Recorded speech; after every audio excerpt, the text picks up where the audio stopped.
Ayun, okay KGX, kamusta kayong lahat? At ito, no, so pakita ko lang sa inyo, bago tayo pumunta sa ating main topic, pakita ko lang 6 days na lang mga idol yung free to earn ng 700 USDT, no, yung libre, no, dito sa BingX mga idol So 6 days na lang yan 6 days. So ito yun sabi dito, mag-deposit ka lang daw ng 100 USDT, may 50 USDT ka na. So basta ilalagay ko yung link sa description, kayo nang bahalang magbasa, no. Sayang kasi 100 USDT, 200 tsaka 350. Diba? Tapos ito, basahin nyo rin tong notes dito sa notes and terms. Tapos yung mapapanalunan na iPhone, ayan so nandiyan din sa description.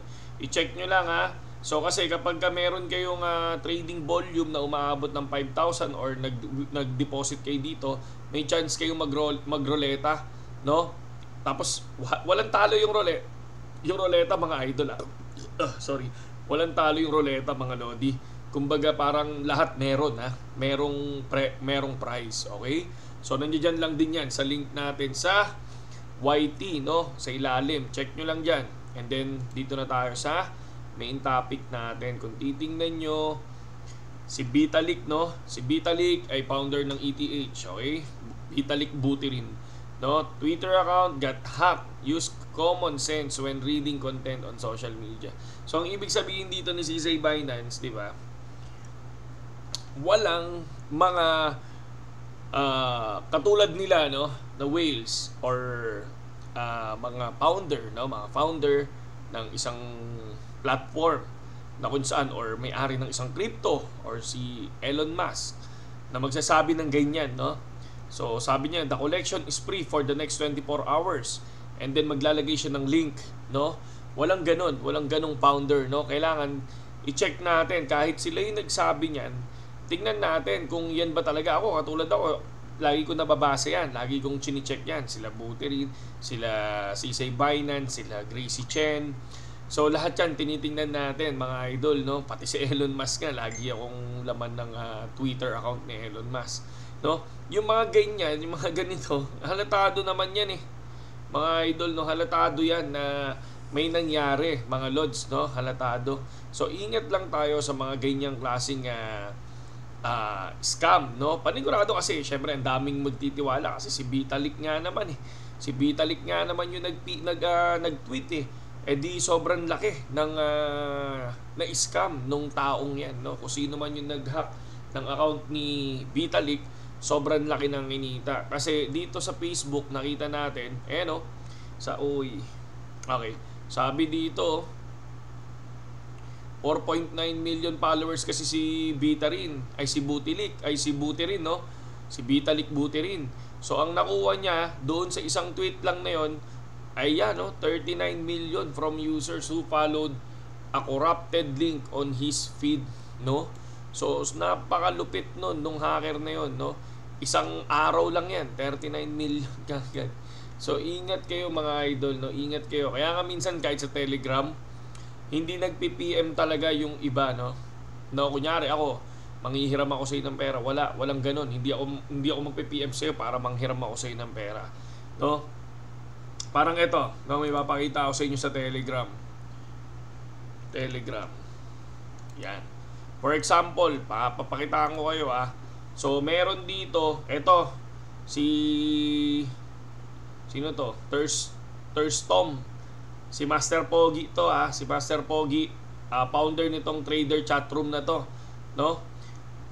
Nangingiram siya pero wala siyang sinasabi na before hindi nanghihiram yan. Hindi nanghihiram ng pera. Walang ganun yan kasi hindi siya pwede mag-DM sa inyo, no? Direct message, ganun yung sinasabi. Pero ngayon, nagda-direct siya sa akin, no? Sinasanla niya yung page niya sa akin ay yung mismong traders room niya sa akin ng 1,000 USDT, no?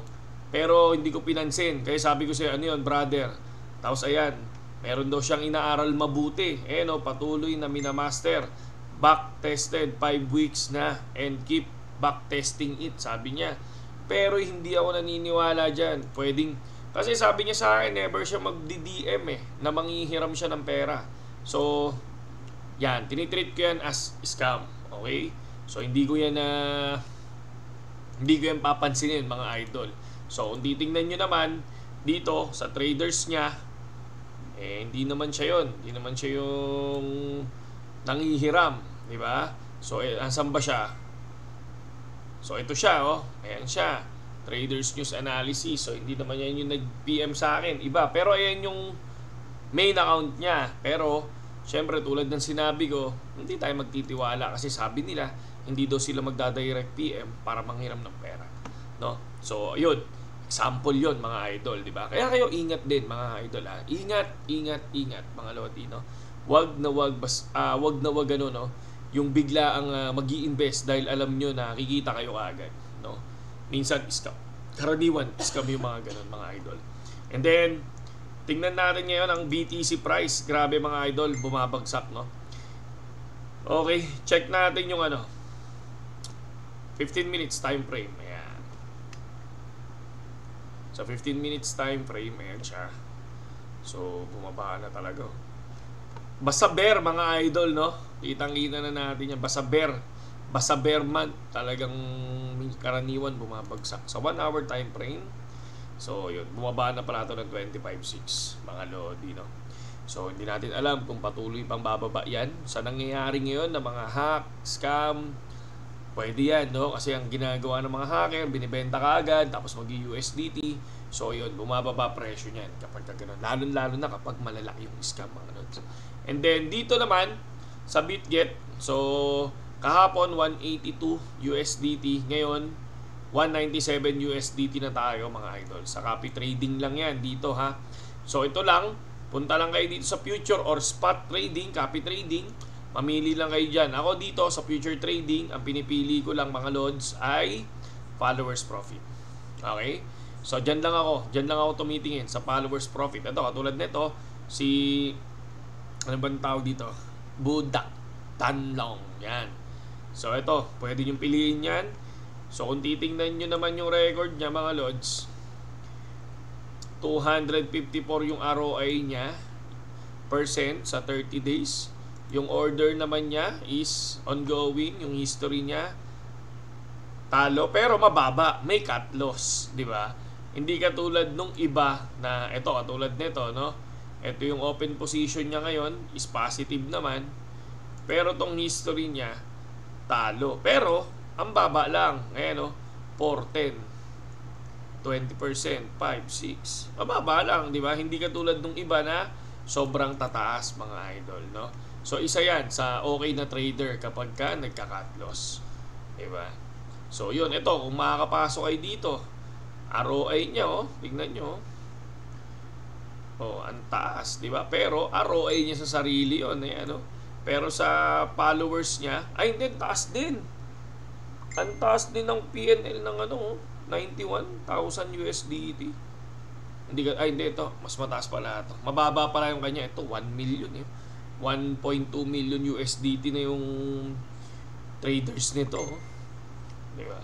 And then sa BingX, so 35 USDT, hindi pa tayo nadadagdagan dito. So, tingnan natin kung papalo yung copy trading natin mamaya dito, mga idol, no? So, yun lang sa ngayon, KGX, at magandang gabi sa inyo lahat, okay?